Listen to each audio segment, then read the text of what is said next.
All right, y'all, back at it again. It's still Thursday, October 10th.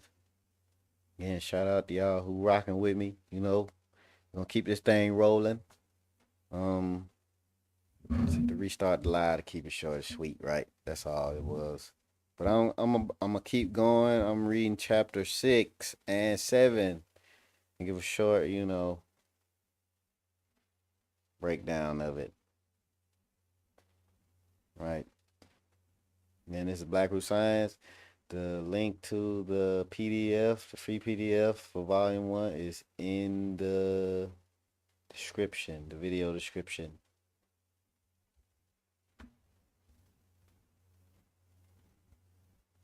All right.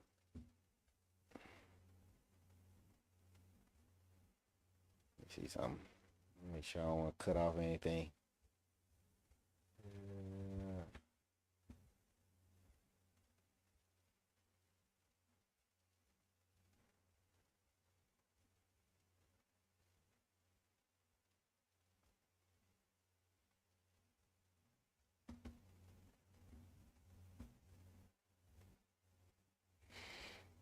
All right, y'all. Let's get it.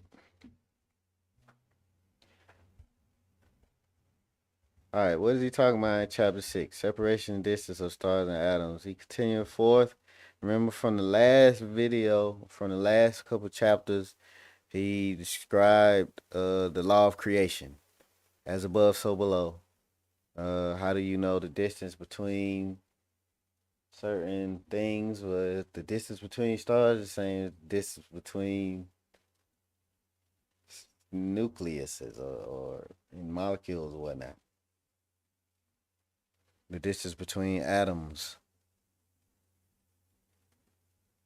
the same way that they orbit in outer space is the same way that they orbit in the atoms in the petri dish under the microscope. There's always a correspondence. He's giving, we call it, or Kabbalah or others, more modern systems call that the universal law of correspondence. He calls it the law of creation.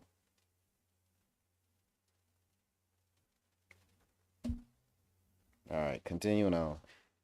The stars are separated from each other by about 32 trillion miles, according to modern scientists. We use this number to find out by how much the atoms in the Earth are separated from each other.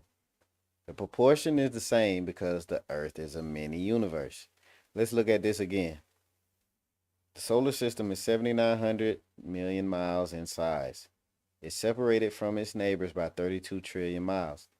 How many solar systems would fit in this distance if we could line them up from the sun all the way to the next star? The answer is, and he gives the math, 32 trillion miles divided by 7,900 million miles equals 4,000. You can fit 4,000 solar systems in the space between solar systems.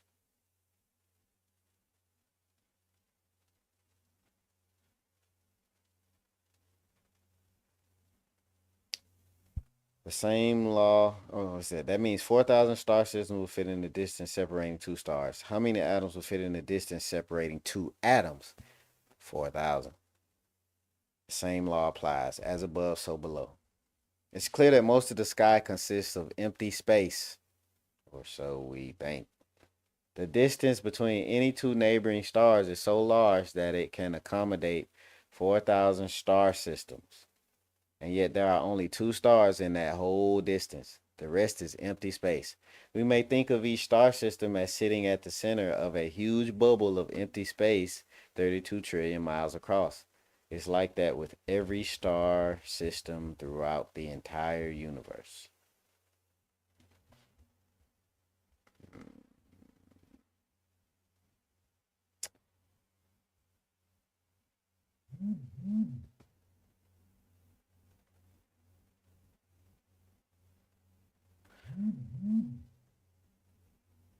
I'm sorry about that, y'all.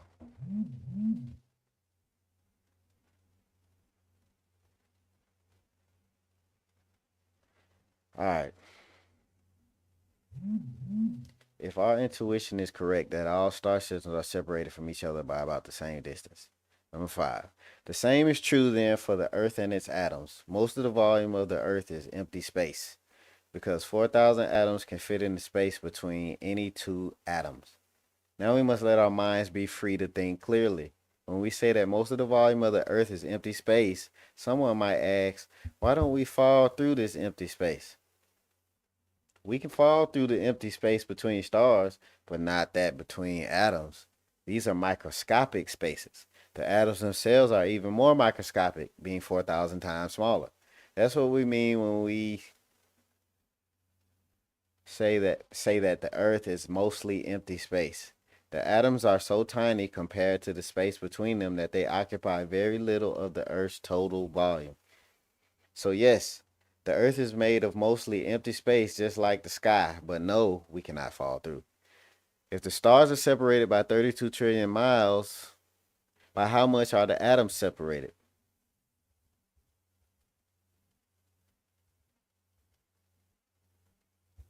The proportion of separation is the same. It's 4,000.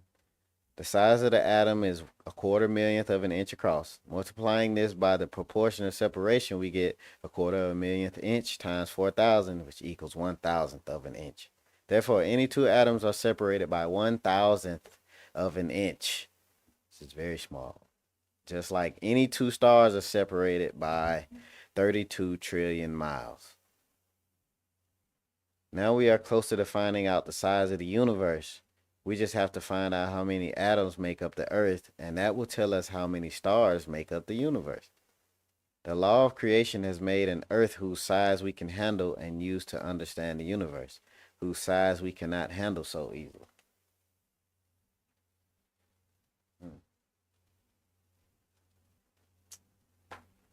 Somebody from Destiny.com asks this question or makes a statement that he decides to add into the chapter right here. Remember, the bold parts are things that other people have said that he decided to include in the book and respond to.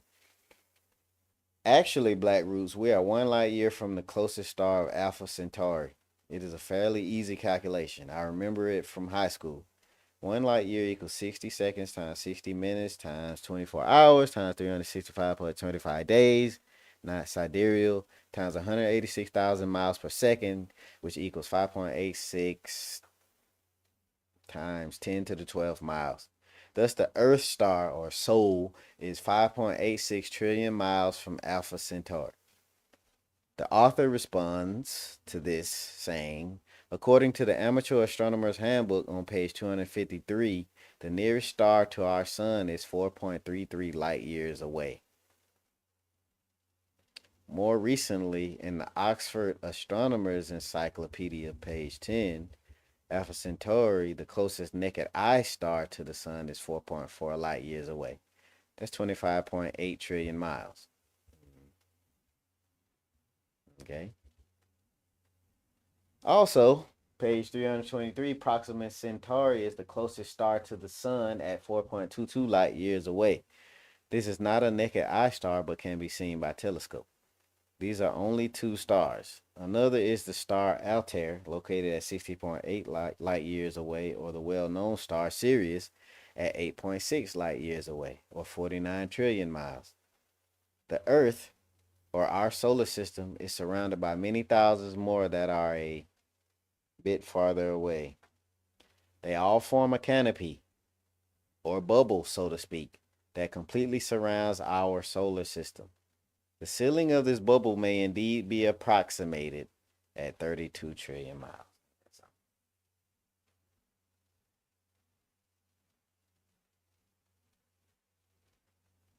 It says the many universe. All these other star systems make a canopy, and the outer edge of it all comes out to be 32 trillion miles.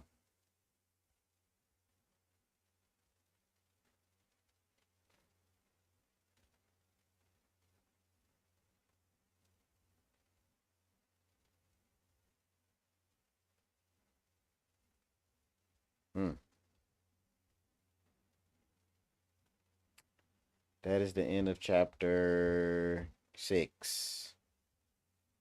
There's a lot to be gathered from these chapters. I think even a lot of us who have read this book multiple times haven't fully really sat down to grasp the gravity of the information that's coming out of these few chapters right here.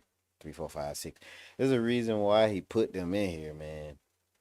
And he put them in it very early.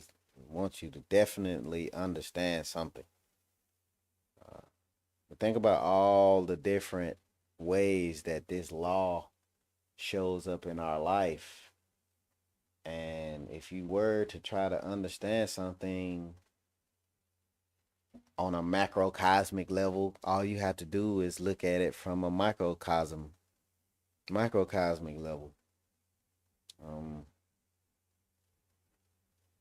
And he's saying you don't need any special tools. All you need is this thing right here. Be able to identify the beginning and the end point.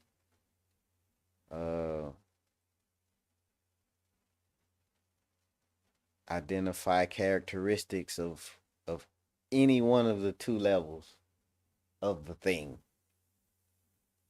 on the micro level or the macro level, and then just use your intuition, as he kept saying over and over, to understand it on a level that serves you in a way where you can use it to potentially better the world around you, or better your lot in life, better your understanding.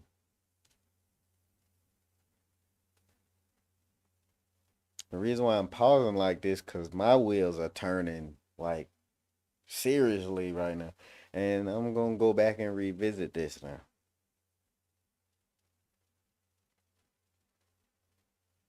Yeah, more to come with that, right? All right.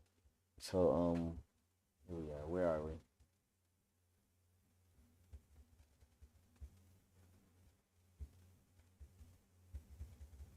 All right, we're in chapter 7. The size of the earth and the universe. Make sure I'm not covering up anything.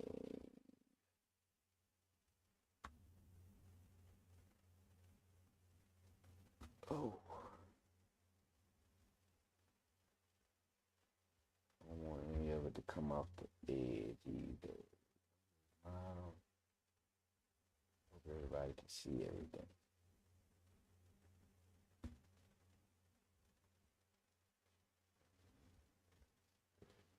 Sure it's still. All right, yeah. All right, let's get into it. How many atoms make up the Earth?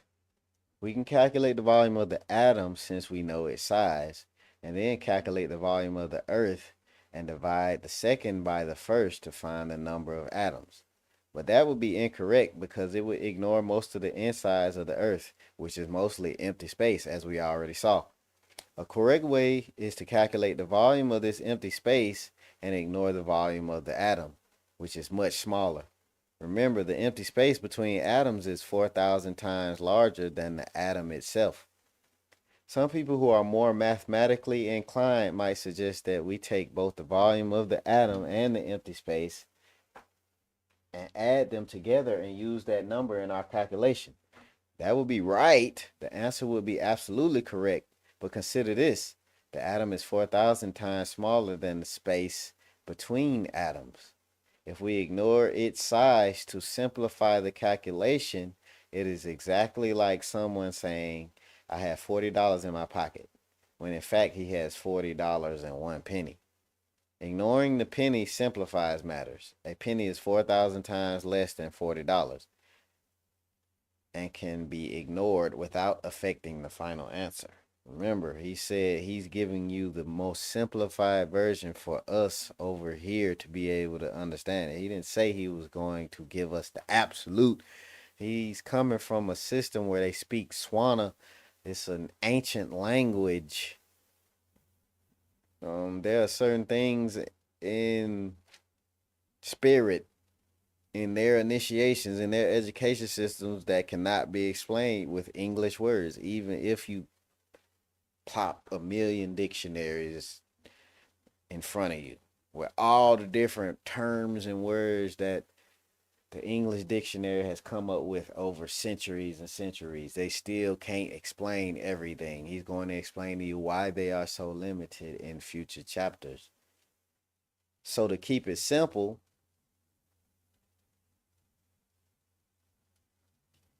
he's ignoring the penny, so to speak.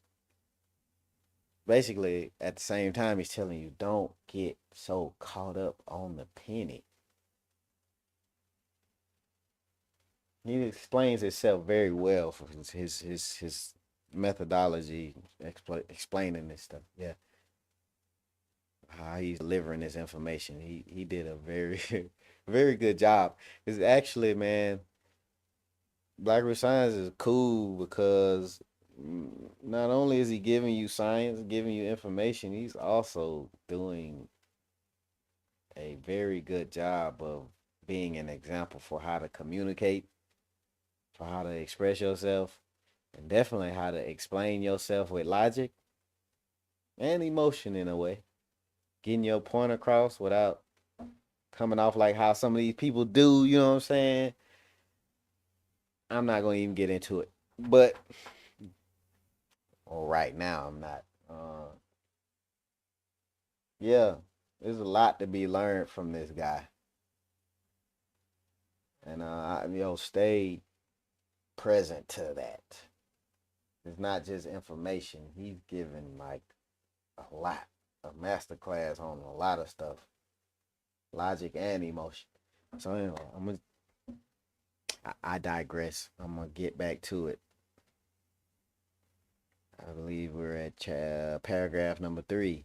Similarly, the atom is 4,000 times smaller than the separating space.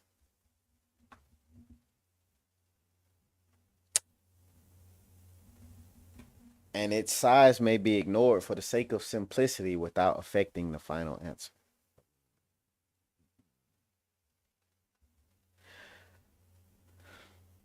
I mention this now in such great detail because we will face this situation time and again when we begin to deal with larger numbers. Although it is possible to make 100% correct calculations, most of the time it's better to make a calculation that is 99% accurate for the sake of simplicity and understanding. Once understanding is reached, anyone can then go back and improve the accuracy of the calculation. So much for that. The empty space between atoms, as I already said, has a size of 1,000th of an inch, which we change to miles and get 16 billionths of a mile. It makes a volume of 16 billions times 16 billions times 16 billions equals 4 trillion trillions. The Earth is 7,900 miles across. It makes a volume of 7,900 times 7,900 times 7,900, which equals a half of a trillion. Dividing the second volume by the first will give us the number of atoms inside the Earth. A half a trillion divided by 4 trillionths equals 125 billion trillion trillion. Very large number to say the least. Therefore, there are 125 billion trillion trillion atoms inside the Earth. Now, someone might be wondering about this matter of dividing volumes and not understanding how it gives us the number of atoms. Let us step aside for a moment and think of a common everyday example. A drop of water dripping out of a faucet is about a quarter inch across. There's a cup shaped like a ball underneath the faucet. Catching the water, or maybe there's a tennis ball there instead with a small hole in it. A tennis ball is about 4 inches across, maybe smaller. The water drips until it fills the tennis ball. If you come in right at the end of this little experiment of ours and you see the last drop falling in, and I ask you how many drops did it take to fill the ball, how will you calculate it? You have to use volumes because the water, once the ball is filled, will have the same volume as the tennis ball. If you divide this volume by the volume of one droplet, that will tell you how many drops it took to fill the container. So here goes. A drop of water is a quarter inch across. It makes a volume of a quarter times a quarter times a quarter, 0.015625. A tennis ball is 4 inches across. It makes a volume of 4 times 4 times 4, or 4 cubed equals 64. You take that 64, you divide it by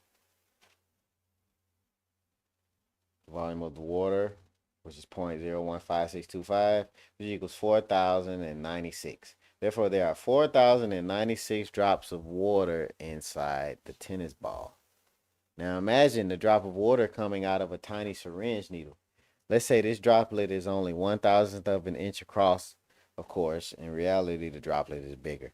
But you know where I'm going with this. These droplets coming out of the needle are dripping into a ball as before, a much bigger ball. In fact, surprise, surprise, the ball is exactly 7,900 miles across, the same size as the Earth. How many droplets will it take to fill the Earth ball? Here goes again. The droplet is 1,000th of an inch across, which is 16 billionths of a mile. It makes a volume of 16 billions times 16 billions times 16 billionths equal 4 trillions trillions. The Earth ball is 7,900 miles across. It makes a volume of 7,900 times 7,900 times 7,900 equals half a trillion. Half a trillion divided by 4 trillion trillions equals 125 billion trillion. That's how many droplets are inside of the Earth ball. The tiny droplet represents the bubble of empty space surrounding a single atom. At the center of this bubble or droplet is the atom itself, 4,000 times smaller than the droplet in size. How many atoms are inside the Earth ball?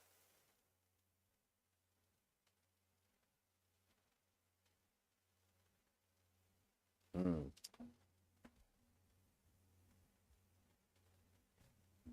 Same number as droplets because there's one atom of the center of each. Hence, we conclude again that the total number of atoms inside the Earth is 125 billion trillion trillion.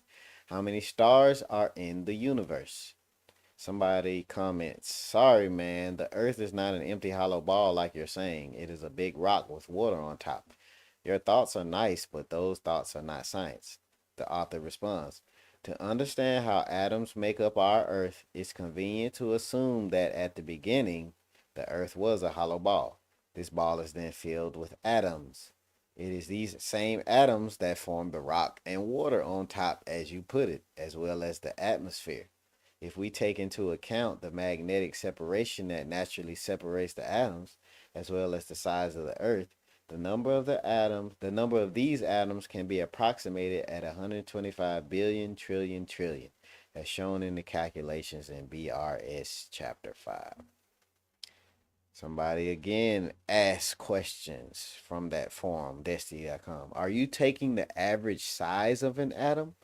As you know, depending on the atomic number, the amount of protons, therefore electrons, increases. Hydrogen has one electron orbiting the nucleus. In the case of iron, there are 26 electrons orbiting the nucleus. In theory, the first shell orbit can only support 2 electrons. The next shell can support 8. Therefore, depending on the atom, you will have space between the first shell and the nucleus, and then space between the first shell and the second, then the second and third, and so on. So, depending on the atomic number, the size of an atom can change. Also, the volume of the Earth would be considered spherical, not cubed, and therefore governed by the equation pi r squared. The volume of the atom is tricky, but will probably measure more accurately if you use the volume of a sphere. From what I remember, the electron orbits are very irregular. I think the forces and movements of subatomic particles now fall under the theory of quantum mechanics. Whoops, my bad. I gave the area of a circle, the volume of a sphere. Okay, he's correcting himself. All right. The author responds, yes, I'm using an average estimate for the atom size. The carbon atom is given at 6 billionths of an inch, and carbon has only 6 electrons. It's one of the smaller ones. The size of the electron is very small compared to the gap separating electron orbital circuits or shells. As you rightly say, the atom sizes will vary greatly. A 100 electron atom, fermium, will be much bigger than either carbon or hydrogen. So the sizes will range from less than 1 billionth of an inch to over 1,000th of an inch due to these orbital gaps. The proportion of these gaps is analogous to the distance between planets in our solar system. The Earth is only 7,900 miles across. Compare that with the gap between Earth and Mars, which is about 60 million miles. This same proportion separates the electron orbital shells. So you are right about the increasing size of atoms. I took a median or midway point between a billionth for the smaller atoms and a thousandth of an inch for the larger ones and came up with about a millionth of an inch. Hmm. On the second question of the volume of the Earth and the atom, I did use the spherical volume formula, which you are right is 4/3 pi r cubed. But r or radius can be written in terms of diameter. Clearly, as you know, diameter is twice radius.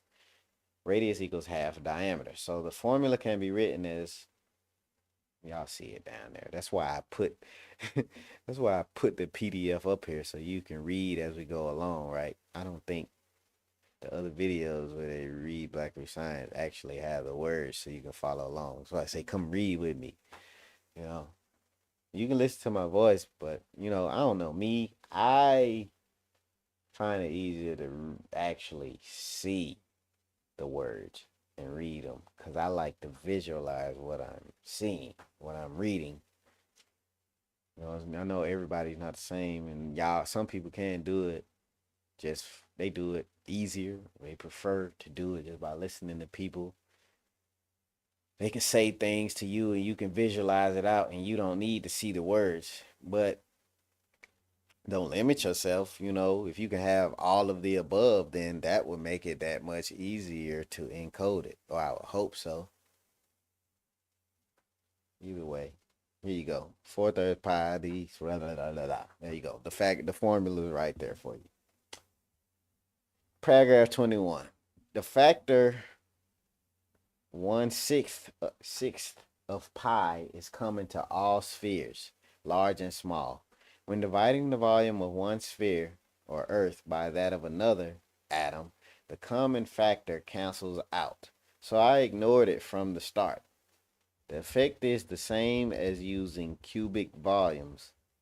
I'm sure you'll agree that ignoring common factors from the start greatly simplifies the calculation. Here we go. Highlighting the need for simplicity in his work. Paragraph 22. As to the irregularities of electron orbits and their designation to the realm of quantum mechanics, there you raise a very involved issue, but not at all complicated. It is made complicated by those who do not know or even ignore the true origin of things. I think you know the race I'm referring to.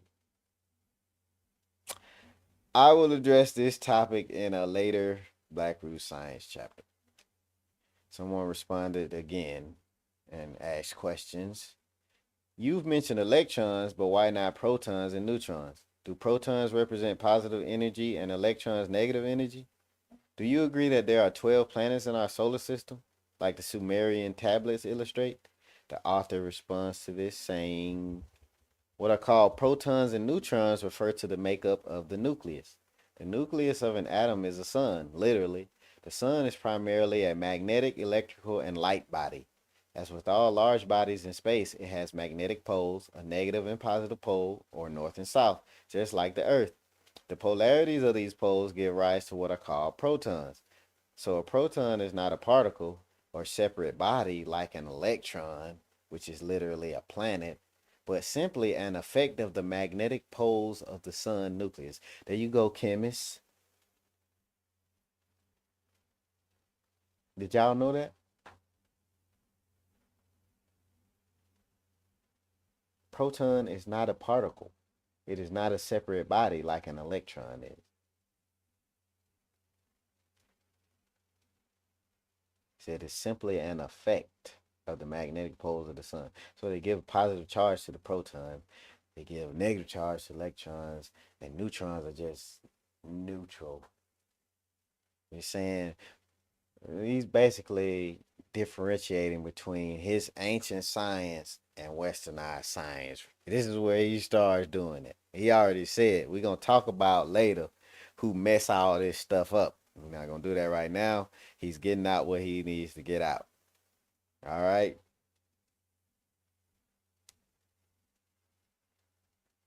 Anyway, continuing on. 25. The substances that make up the sun are under the influence of its magnetic field.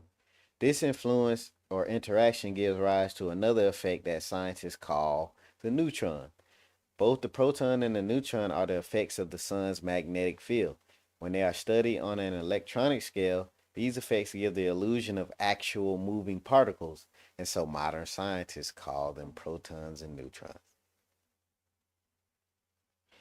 On the question of the number of planets, there are many smaller spheres slightly smaller than Pluto beyond the boundary of our solar system.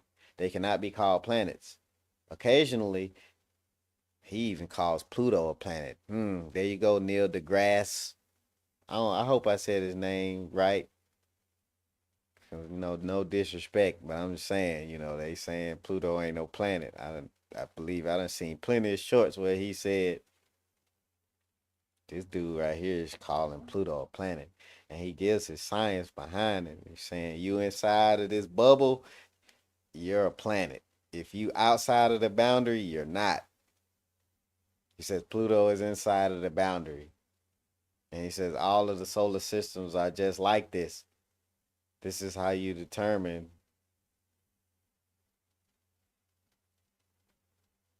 He gonna get to that later when he starts talking about chemistry, right? I'm gonna let him explain it. But yeah, you're starting to see a lot of departures from what we have been taught to believe. And as you've noticed, they change up stuff anyway. They said Pluto was a planet, then they said it wasn't. You see, they stuff changes. Based on this guy's science, Pluto is always going to be a planet in this solar system. Truth don't change. Truth is eternal. Knowledge is the same way. If your knowledge keep changing,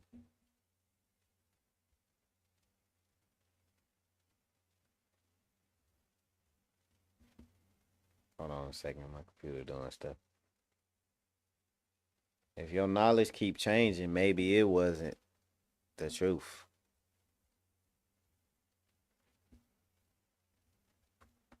Hold on, y'all. Sorry about that. My computer's doing is interrupting me.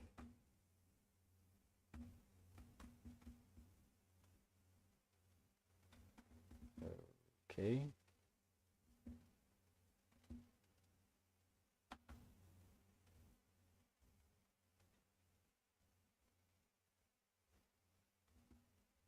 I hope that took care of that. I don't want it to cut off on me. They're saying I would have had 14 minutes and it would cut off on me. Right. All right. Back at it. Back at it. I appreciate y'all patience. Y'all wonderful. Y'all wonderful, beautiful people. All right.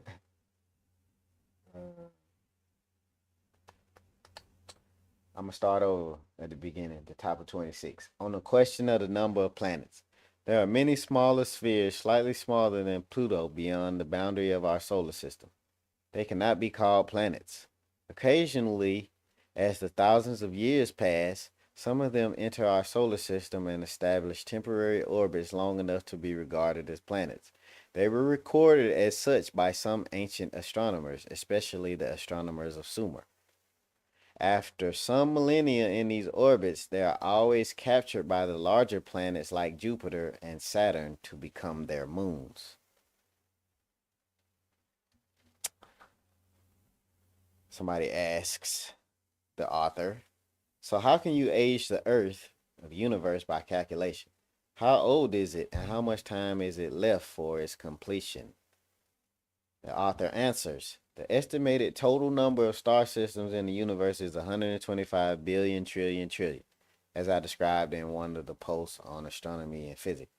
The gods sent 144,000 settlers from the first Earth every 7,000 years to inhabit these star systems, most of which have Earth-like planets. This is how our Earth was first inhabited 78 trillion years ago by 144,000.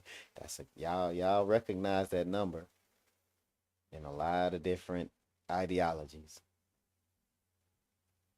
144,000 of our ancestors who came from another star system. When the entire universe is inhabited by black people, then the universe will have attained its purpose and will come to an end and be replaced by a new one. This has been going on without beginning and will never end. The full age of the universe at that time will be about 875 trillion years. God, we are at 78 trillion years of planet Earth. Of us being on planet Earth. That far exceeds what westernized science gives us. They don't even approach trillions, man. This guy's saying 78 of those things. I don't think I heard anything more than billions come from our scientists of the day, modern science. He's saying at the end, the full age of the whole entire universe will be 875 trillion years. We are only at 78 trillion right now. We got a lot of universing to do, right? We're not even close. Can you imagine being that ancient? Having ancestors that go back that far. I'm gonna think about it. And that was chapter 7. Hold on, let me take a look at this real quick. 8888.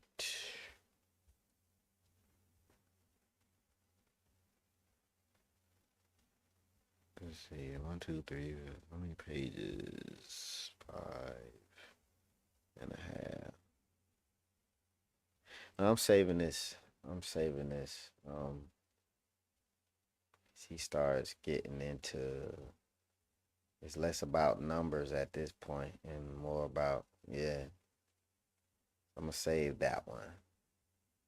But yeah, man, what do y'all think, man? I hope y'all taking notes. I hope I'm not getting in the way of it from you. I mean, I don't really care. But I'm having a good time. Like I said, I'm not really used to talking to a camera. Nobody's in here. You know, we usually have these discussions. Team 144K, shout out to y'all. We usually have these discussions online with a room full of people. Can't see their faces. So this is something new, right? But y'all'll be alright. Oh man, I hope I'm adding to your experience, your Blackroots experience, right? Let me put it like that. So again, I appreciate y'all if you happen upon this video and you actually roll through it with me. Gratitude. Pass it along. Just like that love that I'm gonna give you. Cause if ain't nobody told you that they love you today, I love you. And all I need you to do is pay it forward, pass the message along, and be sincere about it. um, I'll be back again. We'll be diving deeper into this Blackroots Science thing. A little bit more about our history and the history of the whole entire universe. Again, man, you know, if you captivated by this information, reach out, man. Hit me up in the comment section. I hope the link tree link. I will post it in the description of this video at some point in time. Start doing it. I don't want to forget. But at any rate, I'm always right here. I'm checking periodically to see if anybody says anything, so I can get you to where you trying to go. So, don't be a stranger. Show love and have a peaceful, blissful, serene evening, or whatever time of the day it is for you, wherever you are. I'll catch y'all next time.